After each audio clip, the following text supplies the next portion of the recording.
Welcome viewers. In the midst of an exceptionally expected common misrepresentation preliminary, previous President Donald Trump is entangled in lawful disturbance. The province of New York, under the initiative of Principal Legal Officer Letitia James, has blamed Trump for committing unlawful activities by blowing up his resources more than 10 years, as indicated by the Courier's report on Monday, October 2nd.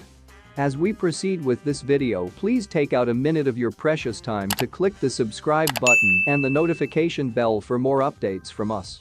Indeed, even before the preliminary initiated, Manhattan High Court equity Arthur Engoron conveyed a decision expecting Trump to take responsibility for misrepresentation, possibly stripping him of command over his notable New York properties.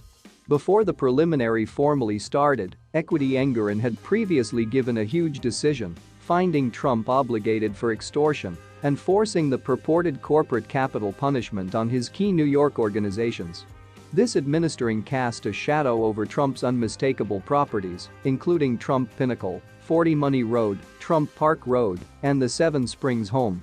During the initial assertions, Kevin Wallace, counsel for head legal officer Letitia James, framed the state's key targets, demonstrating purpose and intrigue. Wallace stressed that the respondents had purportedly participated in an example of trickery that spread over numerous years, establishing the groundwork for the state's case. To prevail in the leftover 6 cases, the head legal officer's office should demonstrate that the direct added up to misrepresentation, as well as abused explicit New York correctional regulation resolutions. These rules incorporate forbiddances against adulteration of business records, giving bogus fiscal reports, and committing protection extortion. A critical part of the case relies on whether these charges can be validated. Head legal officer Letitia James looks to recuperate Trump's badly gotten gains, adding up to a faltering $250 million. Moreover, she expects to get a request that would forestall Trump and his children, Eric and Donald Trump Jr., from truly filling in as heads of New York partnerships. Under the watchful eye of entering the court, Trump passionately excused New York's case as a hoax and a trick during an unrehearsed public interview. Inside the court, Trump kept up with his certainty, declaring that his budget reports were wonderful. His legitimate group contended that the supposed extortion didn't hurt anybody, as complex gatherings like Deutsche Bank, which led their own expected level of investment, were involved. This preliminary has been really taking shape for almost a portion of 10 years. Everything started in February 2019 when Trump's previous attorney, Michael Cohen, uncovered to Congress that Trump had misleadingly expanded his resources for tax cuts. The New York Principal Legal Officer's office started its examination the next month.